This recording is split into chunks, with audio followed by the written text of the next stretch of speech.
Bonjour à tous, soyez les bienvenus sur ma chaîne YouTube et sur cette nouvelle vidéo de tuto couture pour l'été. Nous allons apprendre à réaliser ensemble le sac filet pour les jouets de plage. Alors c'est vraiment tout simple, voici comment se présente le sac.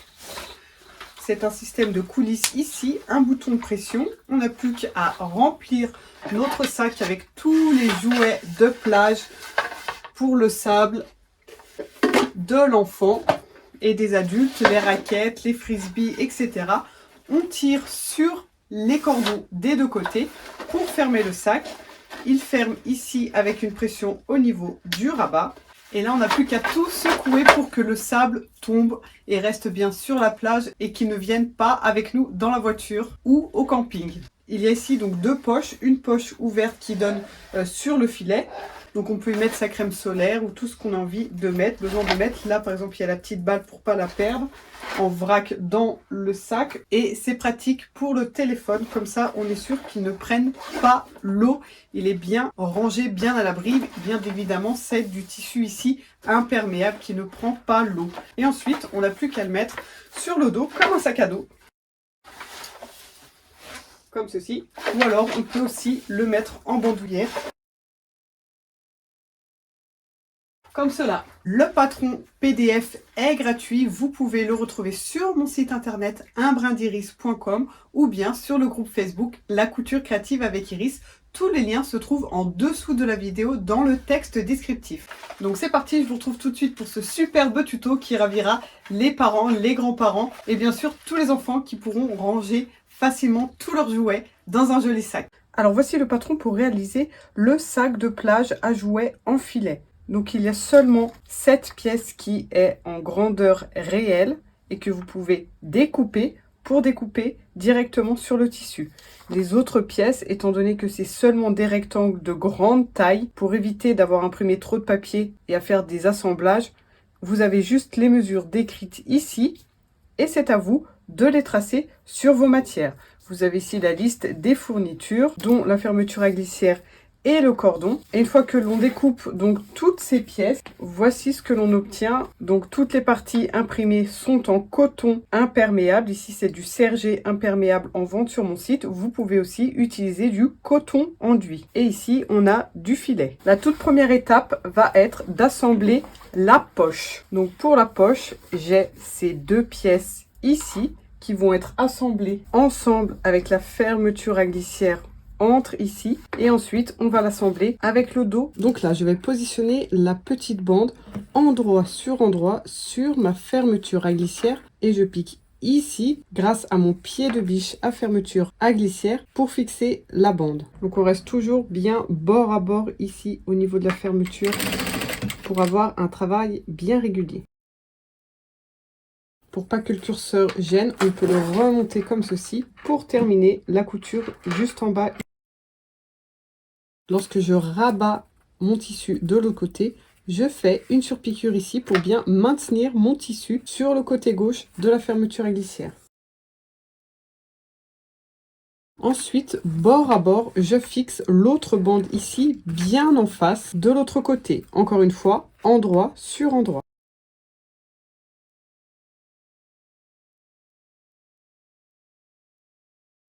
Et lorsque l'on rabat ici, même chose, je surpique ici pour que le tissu reste bien fixé vers le bas de ma poche. Alors moi ici j'ai une fermeture à glissière de 25, c'est ce que j'avais chez moi. Sur le patron c'est écrit 20, c'est largement suffisant, mais c'est pour ça que si chez moi ça dépasse un petit peu de ce côté. Une fois que ça c'est fait, on va coudre ici l'autre carré endroit sur la poche que l'on vient de réaliser, comme ceci. De ce côté ça donne ça, et donc quand on épingle, il faut bien penser à fermer la fermeture à glissière comme ceci, pour pas qu'elle ne soit cousue entrouverte. Donc on peut épingler tout autour. Et il faut bien penser à laisser une petite ouverture, alors sur un des côtés ou sur le fond. Ici je vais laisser l'ouverture sur le fond, ici sur le bas de ma poche. Voilà, donc je pique partout à 1 cm. Donc pensez bien à remettre votre pied de biche, on n'a plus besoin de celui pour fermeture. Donc là disons que je laisse une ouverture ici, donc je vais commencer à piquer ici et je terminerai ici, à chaque fois avec des nœuds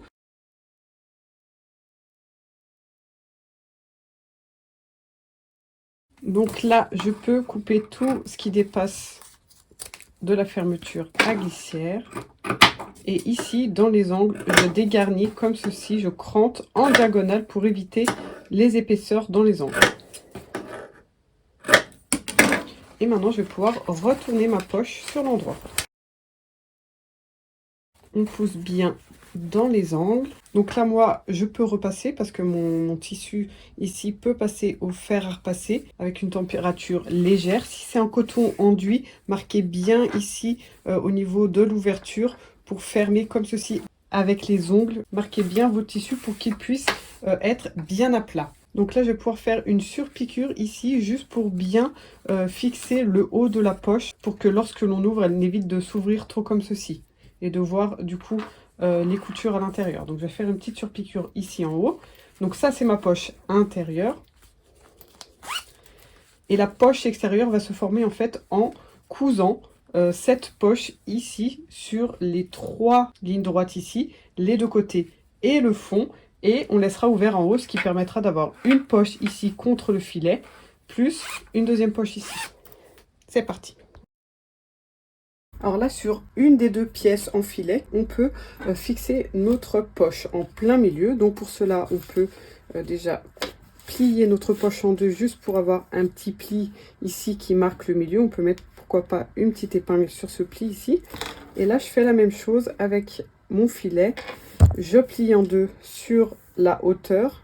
J'obtiens un pli ici. Je peux faire la même chose comme ceci. Donc là, j'ai pile le milieu et je positionne ma poche grâce à ces repères. J'épingle tout autour. Je peux récupérer ça. Alors là, lorsque l'on va coudre, ce qu'on peut faire, c'est commencer ici. Donc entre mes deux surpiqûres ici, bien au bord ici. Et on va piquer en diagonale comme ceci jusqu'à la surpiqûre du haut. Ensuite, on repasse ici sur cette surpiqûre. Et on descend pour faire tout le tour. Donc là, en bas, le fait de piquer va aussi fermer l'ouverture qu'on a en bas. On remonte de ce côté.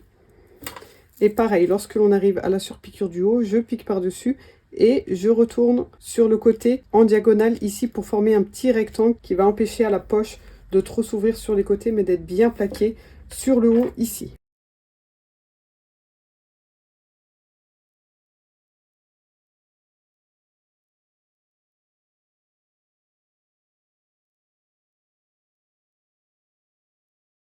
Et voici donc, on obtient bien une poche ici contre le filet et une autre à l'intérieur ici qui ferme.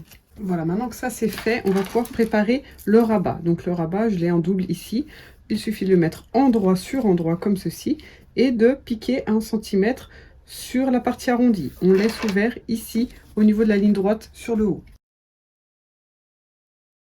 On peut aussi dégarnir avec un ciseau cranteur. Ça enlève une partie de la valeur de couture et ça crante en même temps. Là, ça va permettre d'enlever de la matière à l'intérieur pour éviter que ça bourre dedans. Donc on n'a plus qu'à retourner comme ceci ensuite et à pousser ici sur la couture. Même chose, on aplatit bien avec l'ongle ou alors on passe au fer à repasser si le tissu le permet. Et ensuite, on va passer une ou deux surpiqûres ici, histoire de bien maintenir le rabat et pour avoir un point décoratif.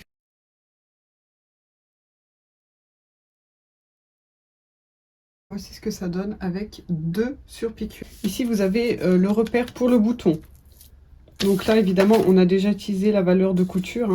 Donc attention de ne pas le positionner comme ceci, mais bien comme ça. Ou alors l'idéal, évidemment, ça aurait été de le marquer avant de le coudre.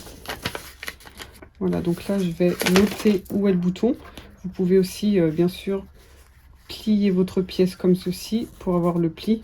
Donc mon bouton va se trouver ici. Et si vous avez besoin d'aide dans la pose de votre pression, sachez que j'ai un tutoriel sur ma chaîne qui explique en détail comment poser une pression avec cette pince. Je vous mets le lien juste en haut à droite. Maintenant, je vais pouvoir fixer mes bandes ici, mes 2 bandes qui font la même largeur que le filet. On a bien 47 cm aussi ici dans la largeur. Et je les assemble endroit sur endroit, comme ceci. Si vous avez un motif, Faites bien attention de respecter le sens, hein, pour pas avoir par exemple vos fleurs la tête en bas ici. Je vais assembler ces deux pièces comme ceci. Ça c'est le bas, ça c'est le haut. Donc je me mets endroit sur endroit comme ceci. Et la même chose pour cette partie ici qui correspond au devant. Donc là on pique à 1 cm pour les deux pièces.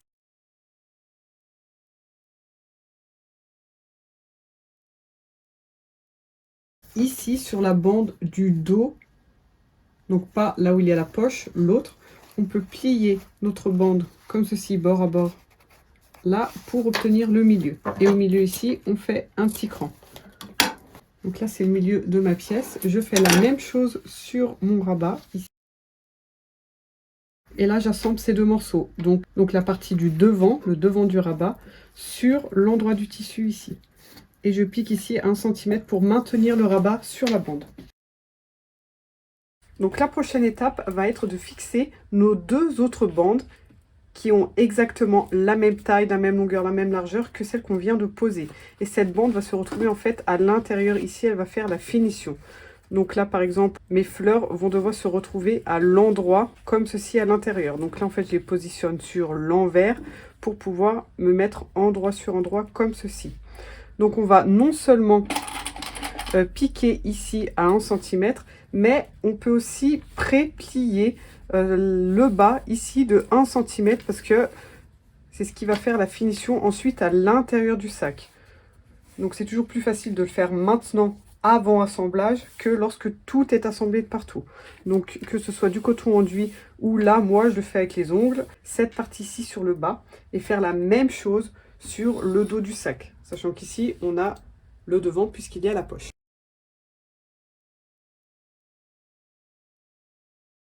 Alors avant de passer à l'assemblage final du sac, je vais préparer les petites languettes qui vont se retrouver en bas pour permettre de passer le cordon. Je la rajouterai sur le patron aussi. Et là on va plier cette bande en 4, un peu comme en biais. 2 fois comme ceci et on replie comme ceci pour obtenir comme un biais, une languette. Et là je fais une surpiqûre pour fermer et je pique aussi en face pour équilibrer les deux piqûres.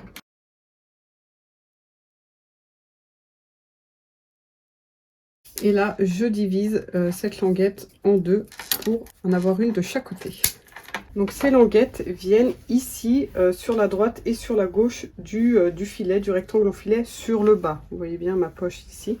Donc je la plie en deux et je la mets ici dans l'angle. Alors on va piquer ici en bas à 1 cm, donc pas tout en bas, hein, mais bien 1,5 cm au-dessus du bas. Donc ici, j'ai une languette que je fixe. Et la même chose pile en face. Donc là, faites bien attention de la mettre à l'intérieur et non pas à l'extérieur comme ceci. Voilà, on peut déjà passer une piqûre de maintien des deux côtés pour être sûr qu'elle ne bouge pas et pour pouvoir enlever la petite épingle ici. Ça sera plus simple pour l'assemblage final. Alors là, on va pouvoir positionner nos deux parties du sac endroit sur endroit. Donc là, j'ai bien la poche face à moi. Ici, j'ai mes deux bandes avec le rabat. Donc cette pièce vient comme ceci, hein, endroit sur endroit. On peut bien le voir ici pour la partie du haut. Et donc là, j'assemble en faisant bien correspondre, par exemple, mes piqûres ici avec les coutures ouvertes comme ceci. Et on se met bord à bord partout. Ici aussi, le but c'est de faire correspondre ces coutures et la couture doit être vers le haut, comme ceci.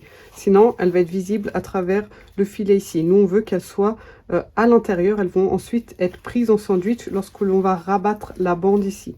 Donc, couture vers le haut. On fait bien correspondre l'angle ici en bas aussi. Avec la petite languette bien à l'intérieur. Et on épingle en face, pareil de l'autre côté, en respectant bien les mêmes règles ici au niveau des coutures à cet endroit et les coutures vers le haut ici. Et donc là, on va piquer 1 cm ici à partir du haut. Donc on ne pique pas ici, hein, bien entendu, ici on laisse ouvert. On pique sur notre couture côté ici jusqu'en dessous de cette valeur de couture. Donc du haut jusqu'ici. Et ici, quand on arrive en dessous de la valeur de couture qui a été rabattue, on s'arrête. Donc on fait bien un nœud ici. Et un bon centimètre plus bas, On recommence notre couture avec encore un nœud. Et là, on peut piquer directement sans s'arrêter. Toute la couture côté au niveau du filet. On passe par-dessus la languette. Juste en dessous, 5 mm en dessous, on tourne, on pique le fond. On tourne ici, on pique notre languette et on remonte. Et là, c'est exactement pareil. En dessous de notre valeur de couture, ici, c'est là où on va redémarrer et un bon centimètre en dessous. Donc ici, voilà, on va remonter. On s'arrête là, on fait un nœud, on coupe les fils, on rattaque ici, on fait un nœud et on pique jusqu'au bout ici.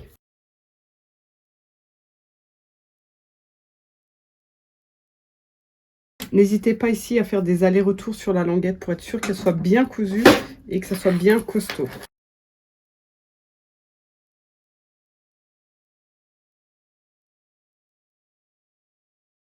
Alors ici, sur nos coutures côté, on va bien les ouvrir comme ceci. Et là, on peut faire une surpiqûre de part et d'autre de la couture ici pour bien maintenir notre valeur de couture fixée à l'intérieur. Lorsqu'on va passer ensuite le cordon avec une épingle à nourrice, ça va éviter de se prendre la valeur de couture et de rester coincé ici. Si on plaque bien nos coutures, on est sûr de pouvoir passer avec facilité. Donc on peut le faire sur l'envers ici ou bien sur l'endroit. Comme ça, on est sûr d'avoir la surpiqûre vraiment régulière des deux côtés par rapport au milieu. Donc voilà, bien 5 mm de part et d'autre de ma couture ici, je fais une piqûre. Je peux tourner ici en bas. Je passe tout de l'autre côté. Après, vous pouvez faire ça en 2 fois. Hein. Coupez votre fil en bas et recommencez de l'autre côté. Et là, je fais la même chose, pile en face. Voilà ce que ça donne ici sur l'extérieur. Ici, on a l'endroit où on va passer notre épingle. Et à l'intérieur, on a bien la valeur de couture qui est prise ici et qui ne bougera pas. Voici ce que ça donne à l'intérieur. Je fais exactement pareil de ce côté. J'espère que vous appréciez ce tutoriel super facile et rapide. N'hésitez pas à m'en donner des nouvelles. Mettez-moi un petit commentaire. Mettez un petit like sous la vidéo, ça fait toujours plaisir et c'est encourageant. Si vous ne connaissez pas encore ma chaîne, allez vite voir mes autres vidéos. Il y a plus de 90 vidéos de tutos super originaux et plus jolis les uns que les autres. N'oubliez pas de vous abonner en cliquant sur le petit bouton rouge s'abonner et de cliquer aussi sur la cloche pour activer les notifications et être tenu au courant des prochains tutos qui suivront. Je vous prépare une autre belle surprise pour cet été et des tutos super originaux pour la rentrée scolaire. Allez, je vous retrouve pour la suite et fin du tuto. Donc là, on peut bien marquer le haut de son sac. On a notre bande intérieure et notre bande extérieure. Encore une fois, si le fer à repasser vous le permet, vous pouvez repasser ici ou alors bien appuyer avec l'ongle.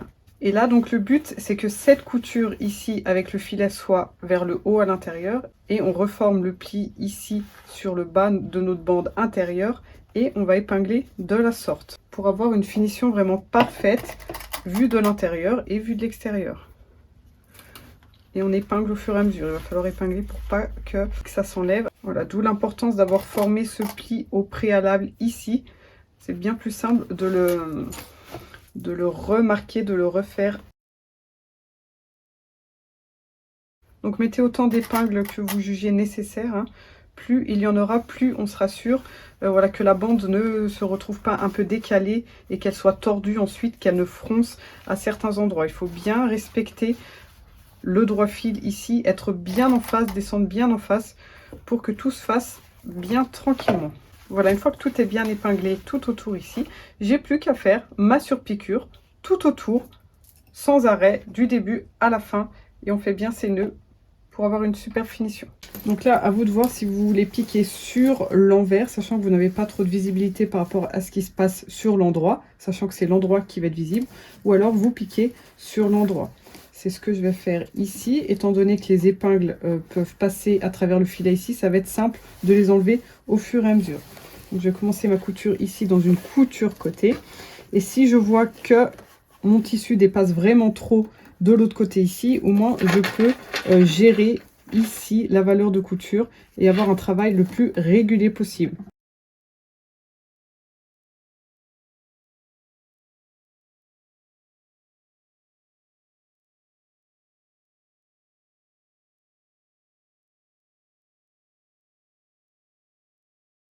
Alors voilà ce que ça donne. On a les deux côtés qui sont bien fixés et bien les uns en face des autres. On peut se remettre sur l'endroit. Donc là, on a bien les languettes qui sortent vers l'extérieur. Hein. Hop, comme ceci. Et là, on va pouvoir fixer notre pression sur la bande ici. Donc on met son sac bien droit et on fixe la pression à l'endroit où ça correspond ici. Voilà, du coup là ça s'ouvre et ça se ferme bien au milieu. Dernière chose, avant de passer les cordons, on va faire deux surpiqûres. Alors la première, elle est optionnelle, mais je trouve que c'est toujours mieux, c'est celle-ci tout en haut ici. Donc pour bien fixer nos deux tissus au niveau du pli qui se forme ici en haut pour avoir nos deux matières bien des deux côtés comme ça et fixées. Donc une première surpiqûre en haut et une deuxième surpiqûre en dessous ici de notre ouverture.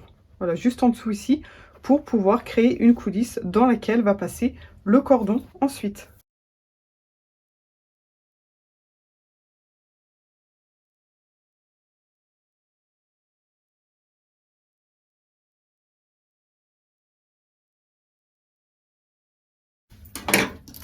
Alors, on en arrive à la toute dernière étape. Je vais prendre ici mon cordon que je vais diviser en deux pour avoir deux parties égales. Alors, un de mes cordons sur un des côtés va rentrer ici par l'ouverture grâce à une épingle à nourrice. Donc, je rentre par ici, je fais tout le tour et je ressors au même endroit. Je ne sors pas ici pile en face, je continue et je retourne là où je suis rentrée. Voilà, donc là, j'arrive à l'endroit où j'étais rentrée, je ressors par le même trou.